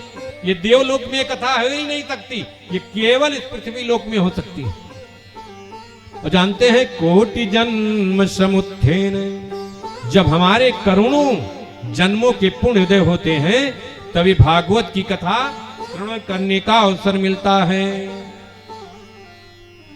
अब सनकादि आदि ऋषियों से देवर्षि नारद कह रहे इतनी पुण्यदायी ये कथा बनी कैसे। तब बता रहे हैं कि जब भगवान 125 वर्ष बिता करके इस पृथ्वी से जाने के लिए तैयार हुए तो उनके भागवत भक्त उद्धव उनके पीछे पीछे भागे चले जा रहे थे। उद्धव जी भागे भागे चले जा रहे थे। उद्धव जी ने पूछा अरे महाराज आप भागे भागे चले जा रहे हैं। उद्धव जी समझ गए कि अभी ये लोग छोड़ने वाले हैं, लेकिन हमारे मन में चिंता हो रही है। क्या चिंता हो रही कि आपने अपने भक्तों का कार्य तो बना दिया, लेकिन ये पुनः कलयुग आने वाला है। इसके पहले 27 त्रेता, 27 द्वापर, 27 कलयुग बीत चुके हैं। ये 28वां कलयुग है। इस 28वें कलयुग में 27वें कलयुग की एक गनीमत थी, अगर गांव में कोई एक अपराधी होता था तो वही रह जाता था। लेकिन 28वें कलयुग का ये प्रभाव होगा कि अगर गांव में कोई एक पापी आत्मा पैदा हो गया तो 10-20 पैदा हो जाएंगे उसी के संपर्क से। तो आपने अपने भक्तों के लिए कुछ सोचा है कि नहीं? तो उसी समय भगवान ने क्या किया, स्वकीयं यद् भवेत् तेजः तच्च भागवते दधात्। वहीं पर देखते ही देखते भगवान इसी भागवत में समा गए। देखिए भगवान का शरीर विग्रह तो गया, लेकिन भगवान का तेज इसी भागवत में समा गया। और तब से लेकर के तेने अम्बांगमयी मूर्ति प्रत्यक्षा वर्तते हरि, सेवनात् श्रवणात् पाठात् दर्शनात् पापनाशनी। तब से लेकर के आज तक भगवान की ये कथा उनकी वाणी की रूप में विद्यमान है। चाहे भैया इसकी कथा श्रवण कीजिए, चाहे मनन कीजिए, चाहे अध्ययन कीजिए, चाहे चिंतन कीजिए, जो भी आप करेंगे ये सीधे आपको वैकुंठनाथ के धाम पहुंचाने का कार्य करेगी। सब व्यासपीठ की तरफ मुंह किए बड़े प्रेम से कथा श्रवण कर रहे हैं कि व्यासपीठ के पीछे से जो भक्त लोग बैठे थे मंडप के पीछे से सबके कान में बड़े मधुर शब्द पड़ने लगे। श्री कृष्ण गोविंद हरे मुरारी, श्री कृष्ण गोविंद हरे मुरारी, हे नाथ नारायण वासुदेव, हे नाथ नारायण वासुदेव, श्री कृष्ण गोविंद हरे मुरारे, श्री कृष्ण गोविंद हरे मुरारे, हे नाथ नारायण वासुदेव, हे नाथ नारायण वासुदेव। आप सब देख रहे हैं कि तो यहाँ कथा बोली जा रही, कीर्तन कहाँ से होने लगा, और जो सब पीछे मुड़ करके देख रहे हैं तो क्या देख रहे हैं,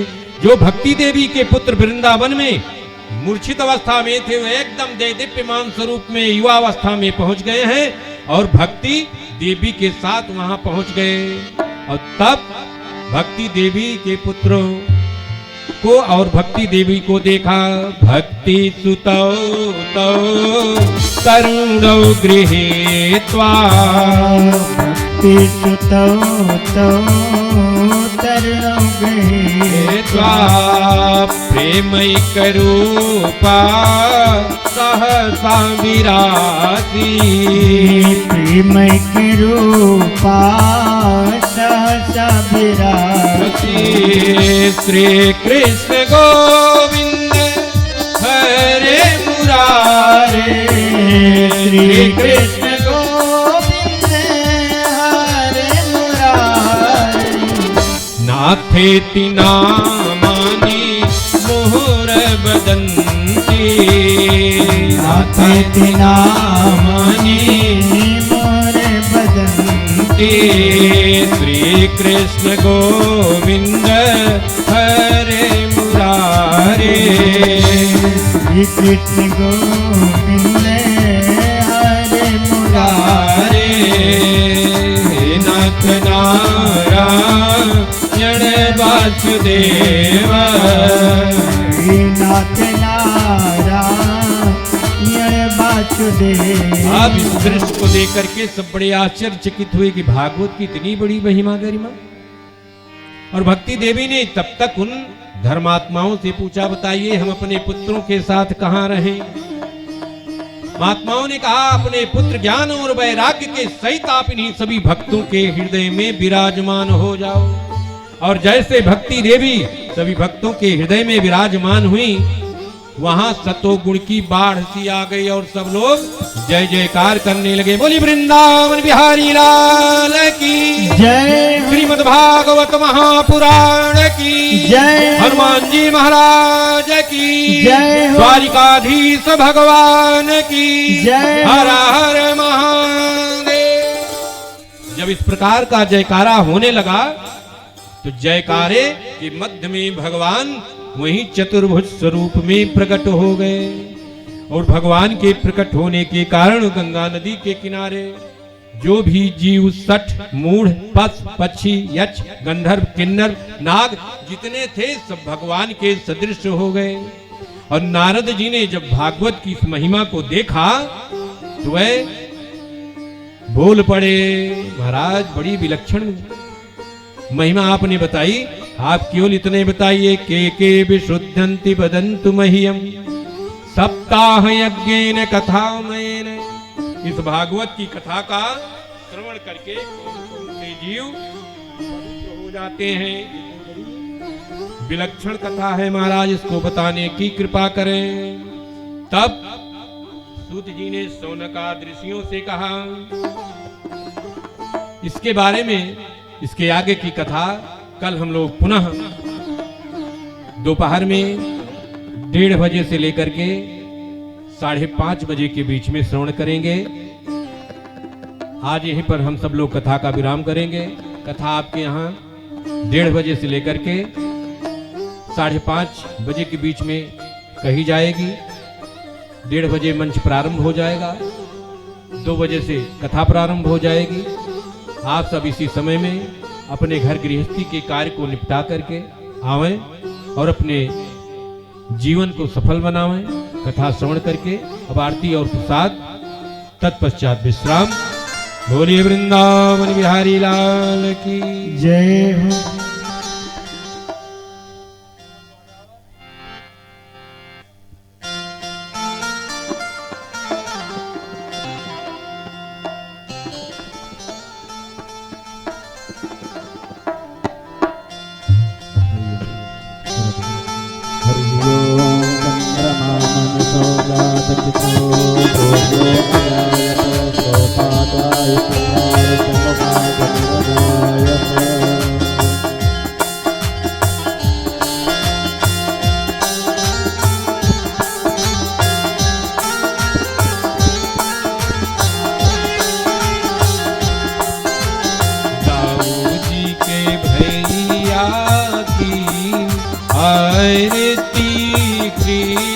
कन्हैया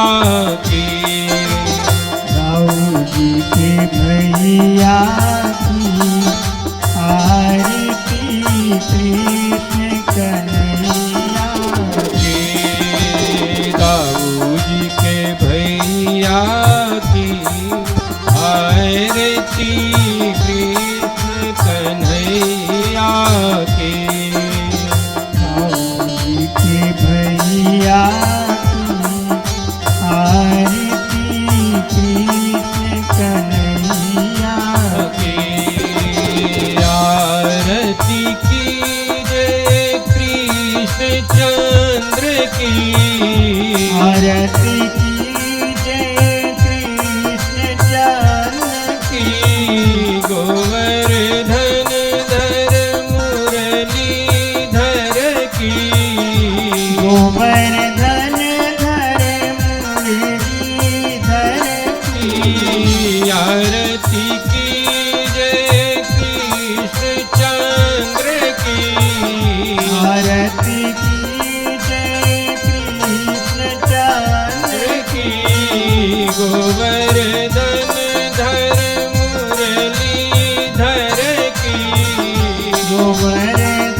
जय मधुसूदन की, आरती कीजय मधुसूदन की, सजन राचक दुष्ट दलन की, सज्जन राचक दुष्ट दलन की, वीर बढ़ैया की आरती कृष्ण कन्हैया की, वीर बढ़ैया की आरती कृष्ण कन्हैया के दाऊ जी के भैया की आरती कृष्ण कन्हैया के, आरती कृष्ण कन्हैया के आरती कृष्ण कन्हैया के, आरती कृष्ण कन्हैया कन्हैया के आरती कृष्ण कन्हैया के, आरती कृष्ण कन्हैया बोले वृंदावन बिहारी लाल की जय हो। हरि ओम जलेन शीतलीकरणं हस्तप्रचालनं आरार्तिक्यग्रहणं शीतले तं जगन्माता शीतले तं जगत्पिता शीतले तं जगद्धात्री शीतलाय नमो नमः। अथ मन्त्रपुष्पाञ्जलिम्।